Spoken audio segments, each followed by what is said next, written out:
The Word of God is alive and powerful, sharper than any two-edged sword, piercing even to the dividing asunder of soul and spirit, and of the joints and marrow, and is a critic of thoughts and intents of the heart.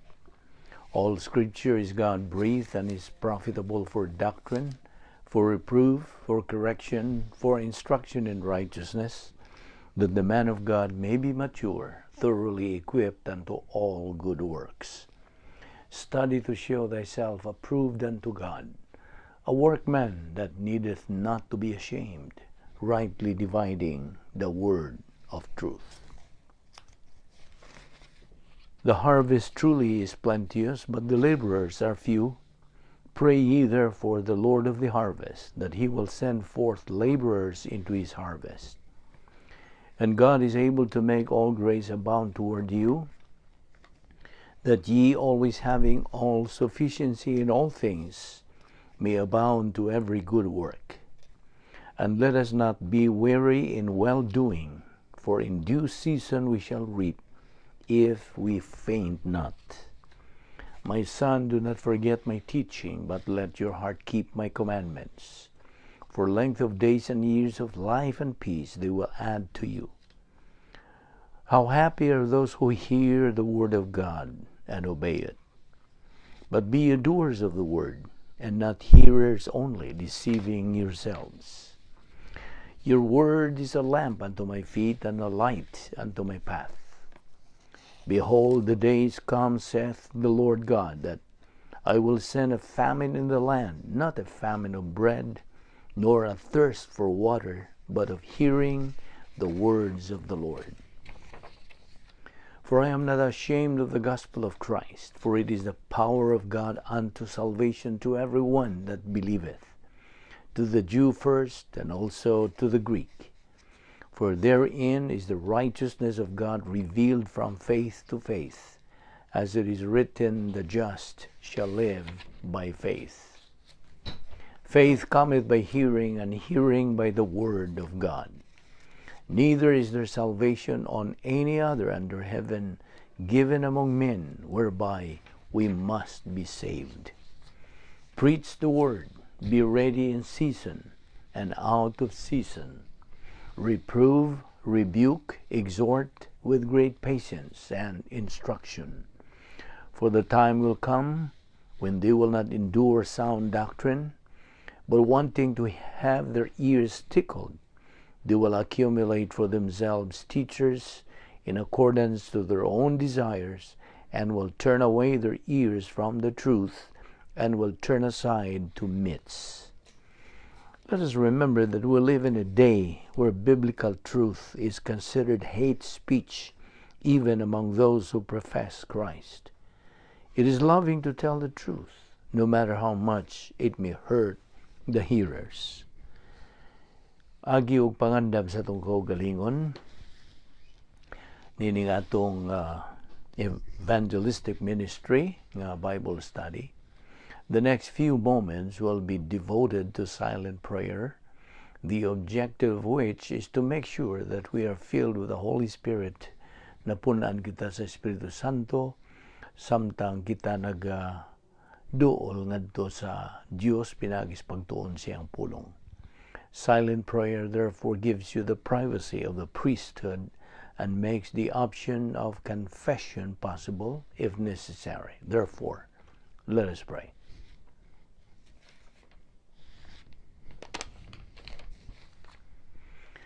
Let us pray. We consider it a privilege, Heavenly Father, to have the freedom and the opportunity of fellowshipping in your word.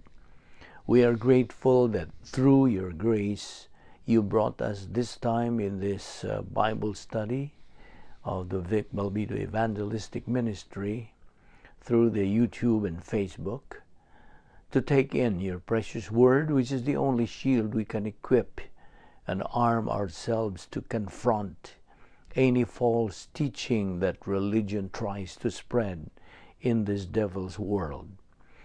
We now pray that you give us the concentration through the filling of the Holy Spirit. Challenge and motivate us to the things you are going to teach us today. make these things a blessing to us. All this we ask in Christ's name. Amen. Mayong udto o mayong buntag o mayong hapon, mayong gabi, whatever is time ang inyo diha, o niano sa kita sa atong Bible study through the YouTube and Facebook. O nagapasalamat kita unas tanan nga kita gihatagan og mayong panglawas sa Dios, o niya kita uban sa kaaskil sa atong panglawas, o naatay lantip nga pangunahuna, o nagaginhawa pa kita, buhay pa kita tungod lamang kini sa kaluoy, sa gugma, o sa grasya sa Dios. We don't deserve it, we don't earn it, nor work for it. Kay kini tanan grasya man. Well, atong ipadayon karon ang atong paghisgot bahin sa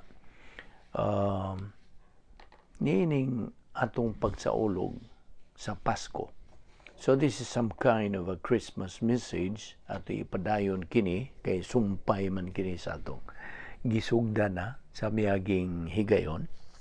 Magkapadayon kita. Okay, unas tanan, di ka makadawat og regalo o pinaskuhan sa panahon sa Pasko nga makahatag nimo usa ka unsa, 1 ounce nga kalipay gawas kung ingon nga magtutuo ni Ginoong Jesucristo as a believer in Jesus Christ, naa kay pipila ka doktrina, ug ikaw nagakat-on og doktrina ug magapadayon pas pagkat-on og dugang og daghan pang mga doktrina. Now, kinahanglan ta ang paghinumdom sa mga basic doctrine o unang mga doktrina bahin sa ministeryo sa Espiritu Santo. Usab, bahin sa pagpuyo sa tulo ka persona, Diyos nga Amahan, Diyos nga Anak, ug Diyos Espiritu Santo, the indwelling of the Godhead, mo kanay buti pasabot. Ang ilang pagpuyo sa matag magtuto in every believer niining panahon sa simbahan, mo kini atong isgutan. Ang ngaytas paghinumdom nga ang matag usa ka magtutuo ni Ginoong Jesucristo nagadawat sa maximum o infinite amount of love gikan sa Dios sa tibuok universo, in the whole universe. Now, ang libro sa mga Hebrehanon nagahisgot dinhi bahin og giingon og better things alang sa matag magtutuo niing panahon sa simbahan. Ang panahon sa simbahan, diin kita nahisakop pagkakaroon. Maoy panahon nga ang away ng espirituhanon, angelic conflict, na kini sa labing mainit nga bahin, the most intensified part. O gawas pa niini, kining panahon sa simbahan, the church age, maoy panahon sa equal privileges and equal opportunities. Angay mga pribilehiyo, ingon man mga kahigayunan. Ug dugang pagyud niini, kining panahon sa simbahan, panahon usab sa ginganlag apostasiya. Apostasy sa in English, meaning pagkahilayo sa kadaghanan sa kamatuoran, departing from the truth. Ug mo'y hinungdan nga ang mga magtutuo nining panahon sa simbahan gisangkapan sa Dios niining naasoy nga better things aron sa ingon niya na wa nagyoy sila'y ikapangulipas o excuse nga di sila mamahimo mga magtutuo nining bugno nga espirituhanon o angelic conflict. O kining giingon og better things mao'y magahimo sa matag adlaw nga Pasko. Busa, kung dili Pasko ang matag adlaw alang kanimo, nan way adlaw Pasko. Karon atong tin-awon pag-ayo kini alang kanimo. Punto kini sa doktrina, point of doctrine, ug mao kini. mahimo nimo ingon nga usa ka pari magtotoo, believer priest, nga isipon nimo nga Pasko ang matag adlaw. Uway adlaw Pasko. Apil ng sunod semana. Ug tuod, unsa man gyud sa tinuod kining naasoy nga better things nga gisgutan diha sa libro sa mga Hebrehanon. Well, kining maong mga better things nga gisgutan ni dinhi mao kining mosunod. Una, ang universal nga pagpuyo sa Espiritu Santo, the universal indwelling of the Holy Spirit.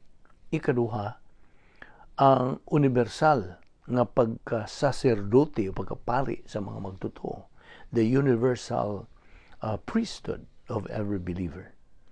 Ikatulo, ang paagi sa pagtuo nga nagdaag pahuway, the faith rest technique, uban sa labing daghang doktrina, labing daghang mga saad, sanglit kumplito naman ang balaang kasulatan. Ug kining maong mga doktrina o mga saad na hisulat naman tanan diha. So, ang mga better things mao ang paghulagway sa panahon sa simbahan. A picture or description of the age of the church. Diha sa Hebrehanon 11:40 nag-ingon kini, better rewards or things, mas maayo nga mga ganti o mga butang. Aron iyang matagbo ang mga panghinahanglan sa mga magtotoo dinhi sa yuta, gisangkapan sa Dios sila ni ining naasoy nga mga better things. Ang tanang mga magtotoo ning panahon sa simbahan, church age, mao ang tumong, mao ang object sa usa ka di makita ang away, unseen conflict.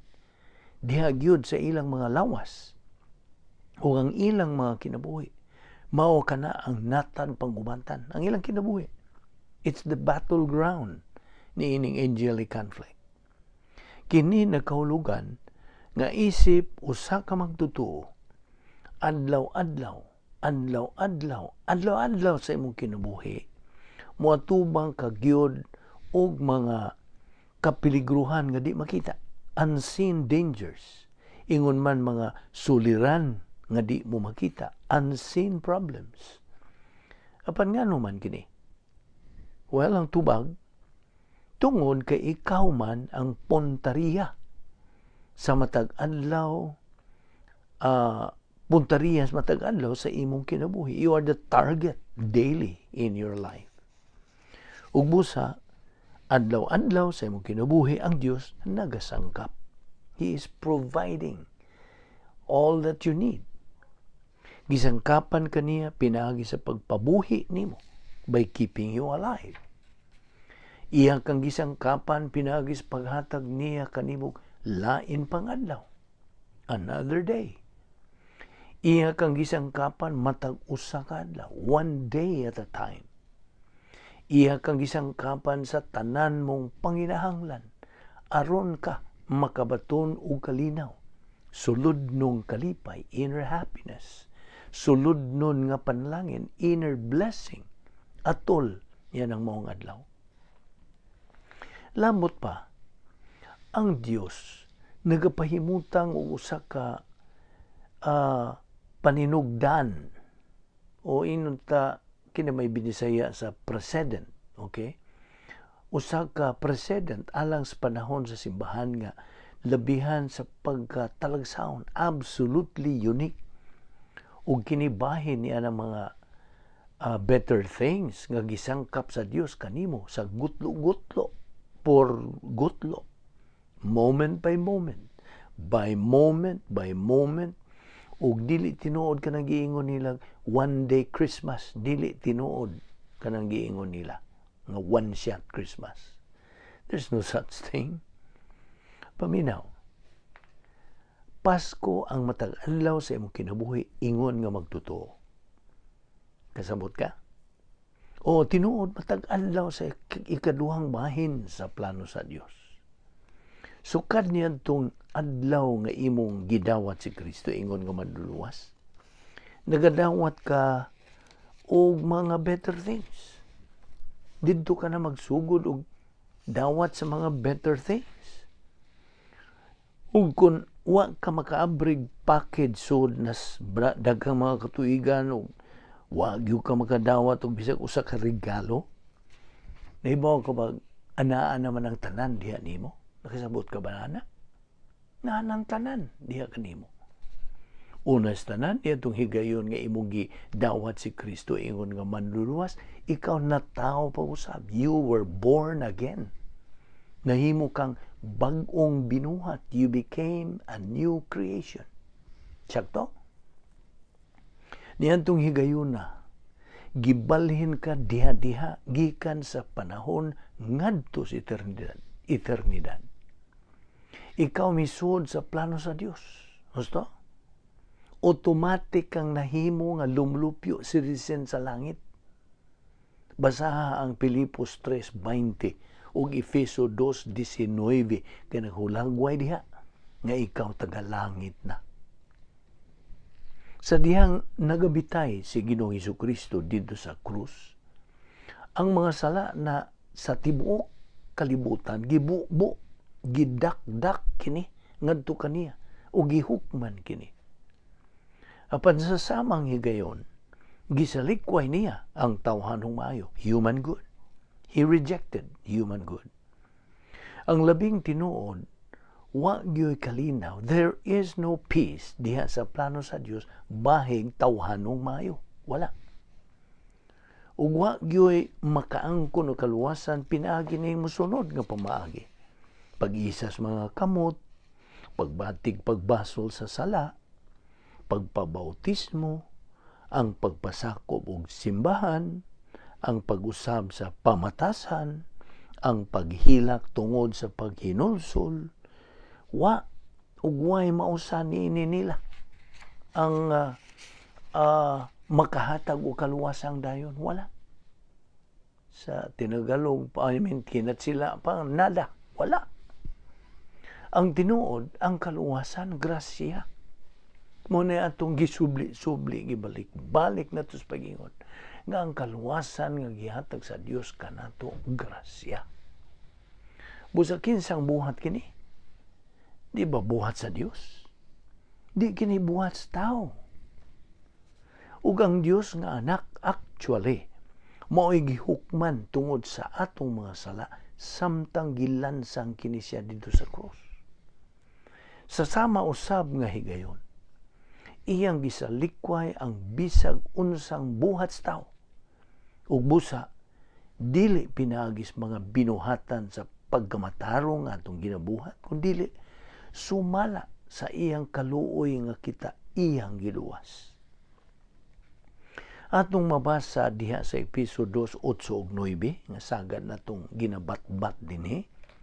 Matod pa diha, nagaingon kini, kay pinagi sa pagtuo na luwas kamo tungod sa grasya sa Dios. Dili kini inyong buhat, kundi gasa sa Dios.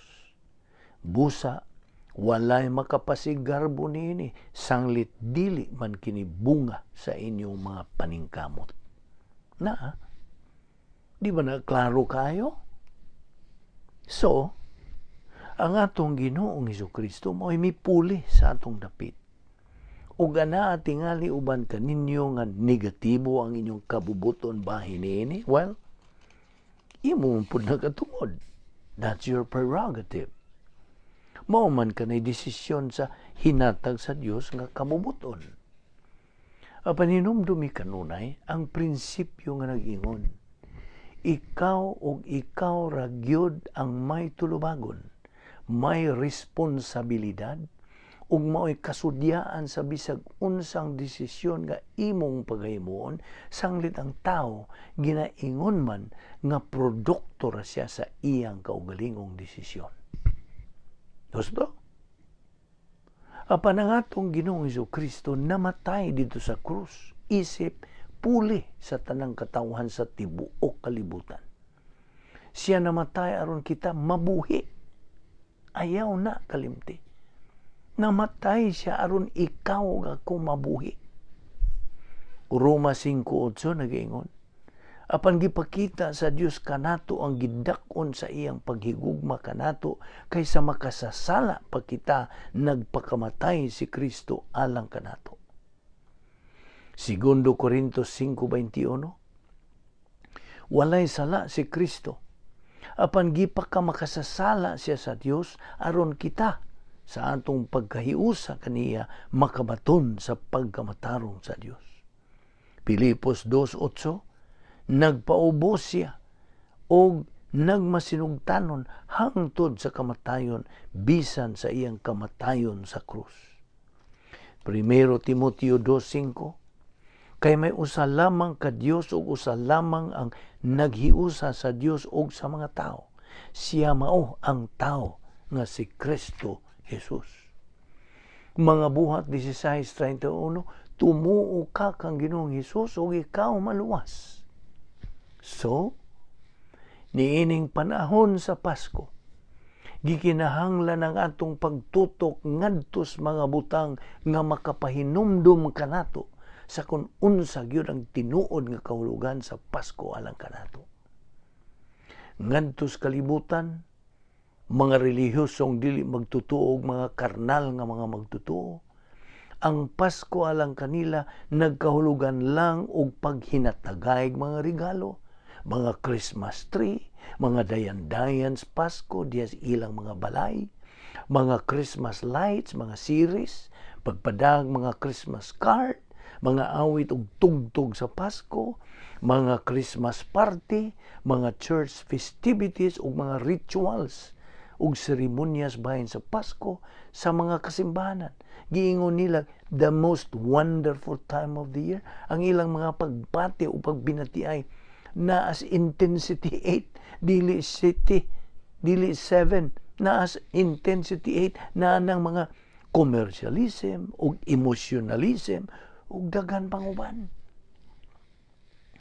Apanalang ni adtong mga magtutuo nga naga-function sa doktrina who are functioning with doctrine, ang Pasko nagkahulugan nga kadtong atong gisgutan sa unahan mahimo alang kanilang genuine ug makahuluganon, meaningful ug significant tungod sa hinungdan nga ang doktrina nahimo namang tinuod diha sa ilang mga kalag.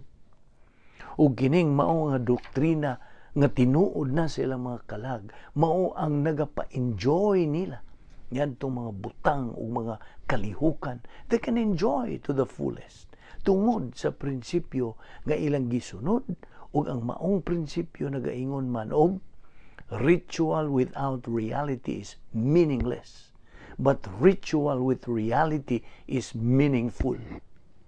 Akong balikon, ritual without reality is meaningless, but ritual with reality is meaningful. Tinuod gayon nga ang doktrina sa Biblia, Bible doctrine, mao ang nagapa-enjoy sa mga magtutuo sa mga material nga mga butang sa kalibutan. Ang prinsipyo bahay niini nagaingon usab og mabulukon gayod ang kinabuhi kung naay doktrina, apan makaluluoy ang kinabuhi kung wa niini. Life is fabulous with doctrine but miserable without it. Yes, tinuod nga ang doktrina mao ang makapahimong nindot sa kinabuhi, nuntan pa kana sa paghimos kinabuhing may kahulugan, may katuyuan, ug may pagkahayahay. Busa, sublion tas pagingon, nga sayod kita nga ang Pasko mo'y kinanindutang panahon sa tibok tuig. As the song goes, nindot kining panahon na tinuod alang sa paghinatagay o mga pinaskuhan. Sakto? Anay mga tao nga makadawat o mga dagkong mga regalo, mga mahalong mga regalo, gikan sa mga sapiang mga maghahatag, samas mga kutsi o uban pa, samtang naapoy uban, nga makadawat lang in taon o gagmay mga pinaskuhan, gikan sa di kaayo mga sapian. In short, ang mga tao mudawat o mga regalo ilabi na sa panahon sa Pasko tungod lagi Kaya it's a wonderful time of the year nga ting panghatag o mga pinaskuhan. Right? Apa na ibaw kabag unsay kinanindutang regalo pinaskuhan sa tanan? Do you know? Paminaw. Ang pinakalabaw, ang kinanindutang gasa sa tanan, mao ang gitagna ni Propeta Isaias, Prophet Isaiah. Iya kining gitagna, mga kapid-an na ka mga siglo ang milabay, sa in English nagsulti og Isaias, ang Isaias 9:6, unsay gisulti diha? Isaiah 9:6, for unto us a child is born, unto us a son is given. Sabi ni Isaiah, na tao alang kanato ang usa ka bata, gihatag kanato ang usa ka anak nga lalaki. Si Jesucristo higala mao ang perfect gift, hingpit nga pinaskuhan, regalo o gasa alang sa tanang katawhan.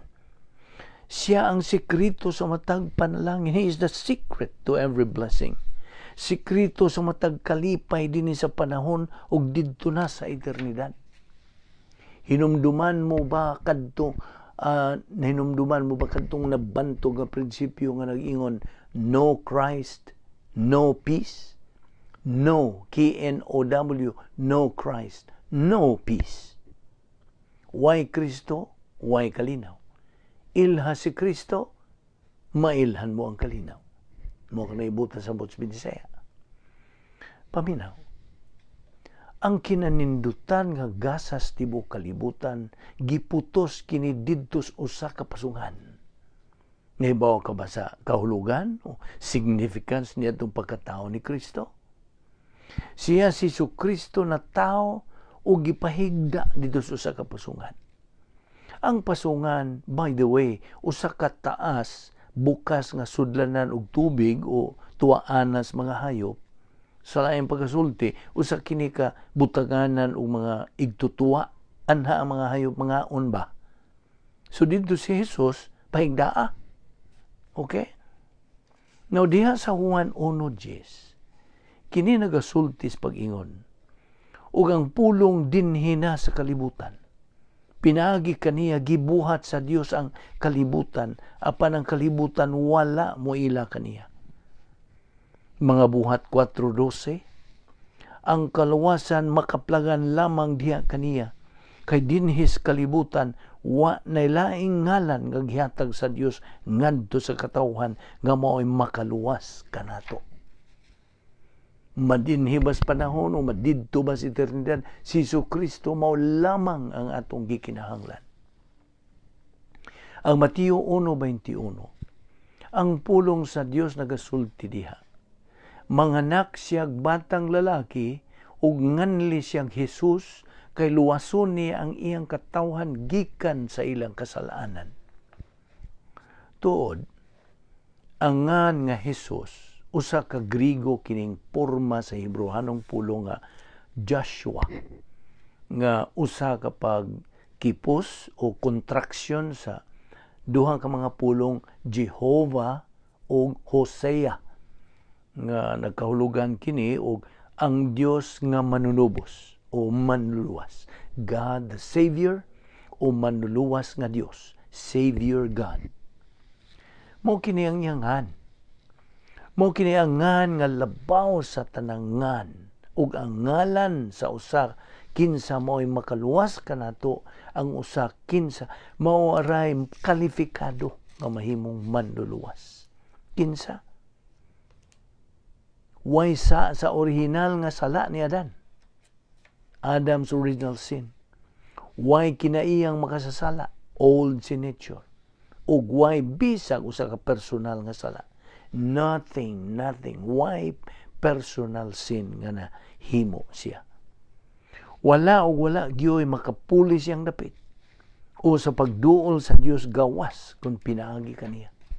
Juan 14:6 unsay gisulti? Ako mao ang dalan, ang kamatuoran ug ang kinabuhi. Walay makaadto sa amahan kundili pinaagi kanako. Higala abli ang imong Biblia, ang pulong sa kamaturan. Diha sa Lucas 1:26, ngadto sa 35 ug adto sa libro ni Isaias kapitulo 7 bersikulo 14 kaya na diha ang Hebrewanong pudo nga Emmanuel nga nagkahulugan kini og ang Dios ania uban kanato. God with us. Unya human yana adto ta sa Isaias 9:6 nga di nagaingon kini og nataw alang kanato ang usa ka bata. Ang usa ka bata meaning ang pagkatao ni Kristo. Gihatag kanato ang usa ka anak nga lalaki. Ang buot pasabot ang pagka-Dios ni Ginoong Hesukristo. Ug siya magmando sa tanan. Ug nganlan siya maalamong magtatambag. Dios nga gamhanan, amahan hangtod sa kangturan, prinsipe sa paghigdait. Nagatan-aw kadinhi sa gitawag og hypostatic union ni Ginoong Hesukristo. Doktrina kana. Ana diha ang Dios ug tao, God, man. Ana diha ang dili kasagarang persona sa tibuok kalibutan nga mao si Ginoong Hesukristo. So, balikon ko sa pag-ingon dinhi nga si Hesukristo mao'y perfect gift of God, hingpit nga gasa sa Dios alang sa tanang tao. Kinsa mao ang sikrito ngadto matag panalangin ug sa matag kalipay alang niining atong panahon karon ingon man alang sa ato ng pagaantuan nga eternidad. Kung mupili kas pagdawat sa iyang gasa pinagis pagtuo kang Ginoong Hesukristo ingon nga imong personal nga Ginoo ug manluluwas nan imong madawat ug maimuha ang kinabuhing wala nay katapusan, eternal salvation. Ang Juan 3:36 nagaingon, ang mutuo sa anak may kinabuhing dayon. Apan ang dili mutuo sa anak, dili makabaton sa kinabuhing dayon, eternal life. Magpabilin hinuon kaniya ang kapungot sa Dios. Kanang kapungot sa Dios mao na ang linaw sa kalayo. Magpabilin hinuon kaniya ang kapungot sa Dios hangtod sa kangturan. Now, ang plano sa Dios sa grasya o kamatuoran, mapatinuod is realized. Pinaagi ni Ginoong Hesukristo, Juan 1:17, ang talagsaon nga pagkatao nga anak sa Dios, the uniquely born Son of God. Karon niining kasaulugan sa Pasko, daw ang Santa Claus mas tinuod sa kadaghanan kani Ginoong Hesukristo. Di ba? Nahikalimtan na nila. O gani, wa ang kadaghanan masayod nga ang tinuod yung isyu sa Pasko mao si Ginoong Hesukristo ug ang krus. Dili si Santa Claus ug ang iyang mga pinutos nga mga regalo.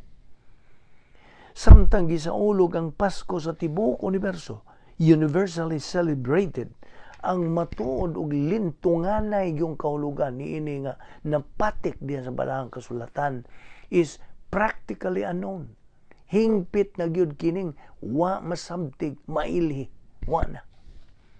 Kaya ang labing tinuod gud unta mao nga ang labaw ka mahinungdanon kaysa secular nga kasahulugan sa Pasko mao unta ang biblical nga kahulugan niini.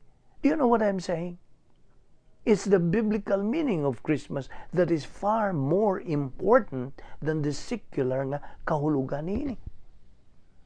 Ilan ang giusab o gipulihan ang pulong Christmas ngadto Xmas.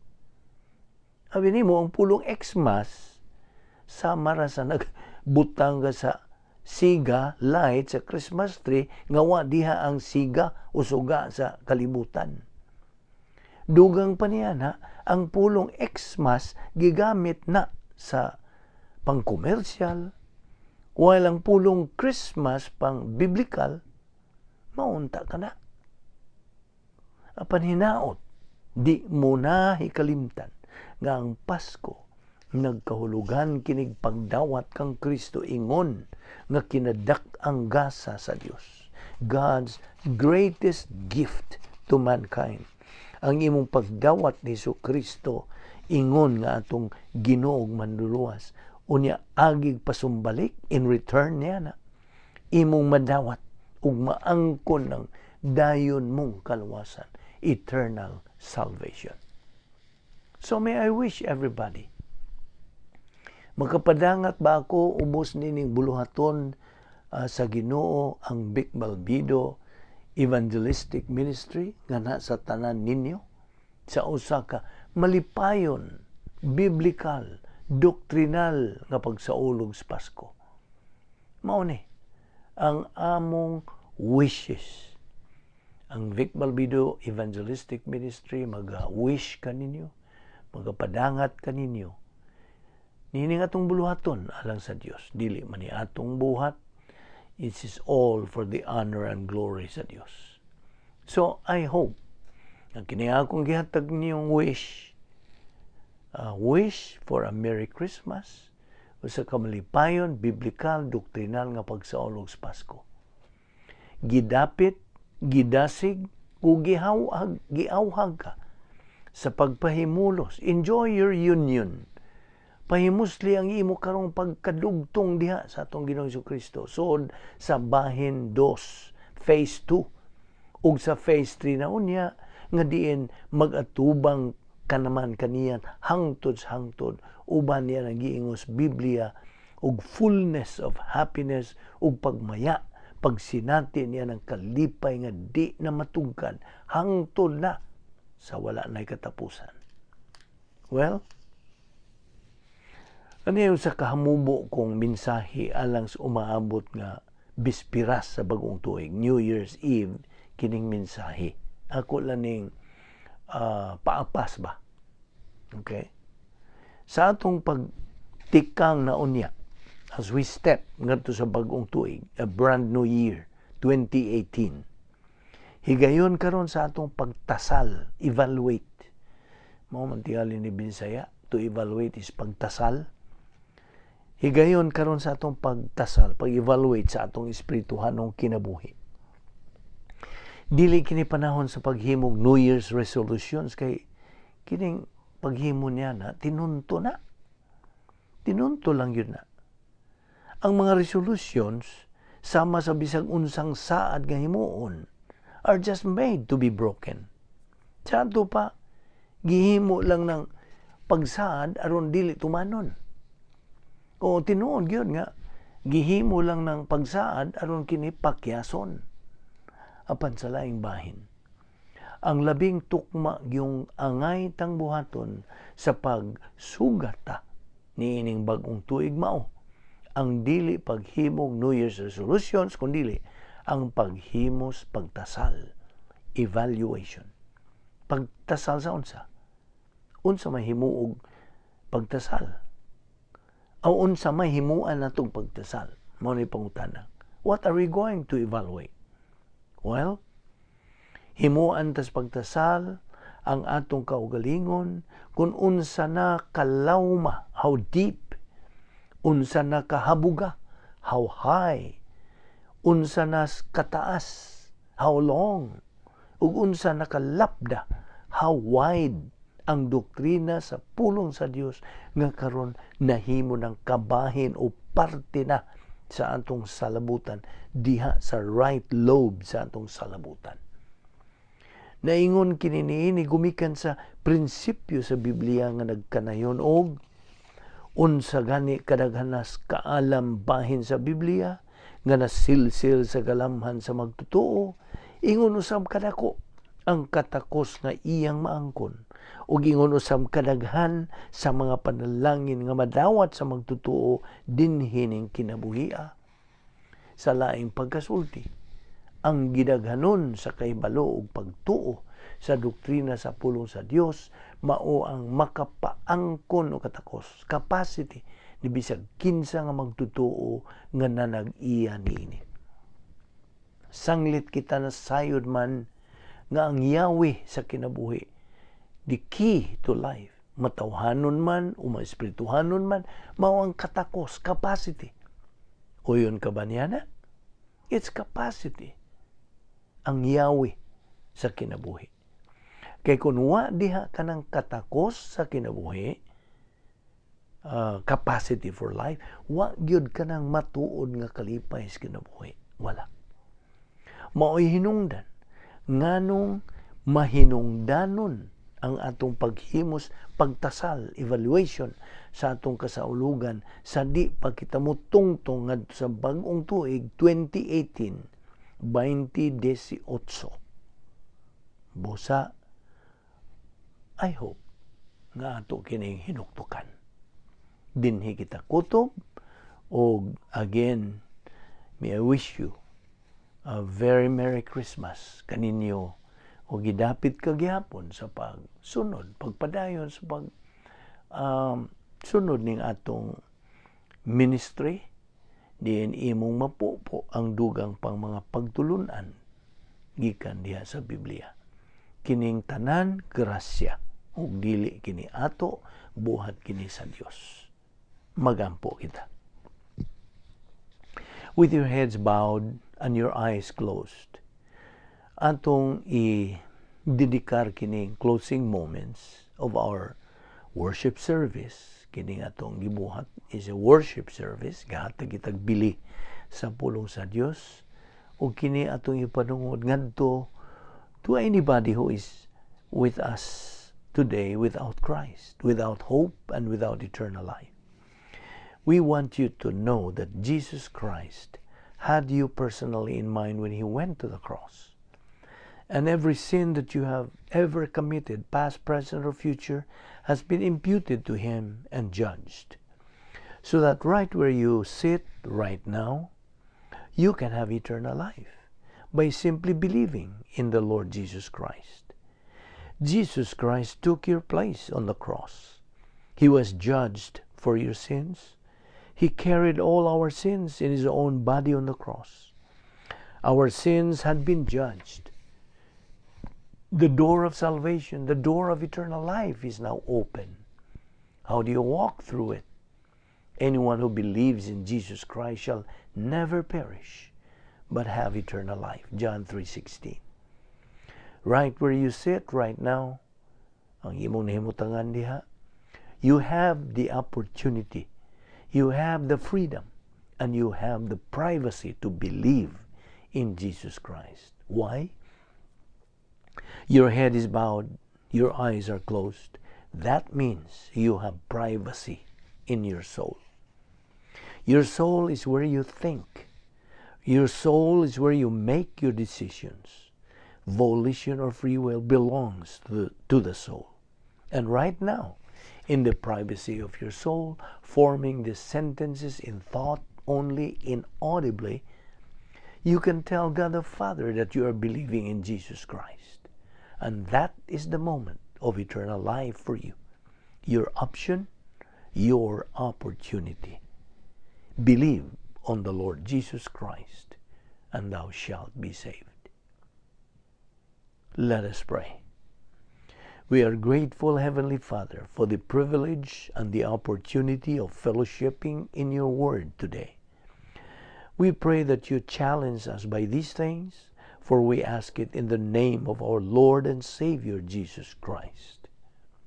Amen.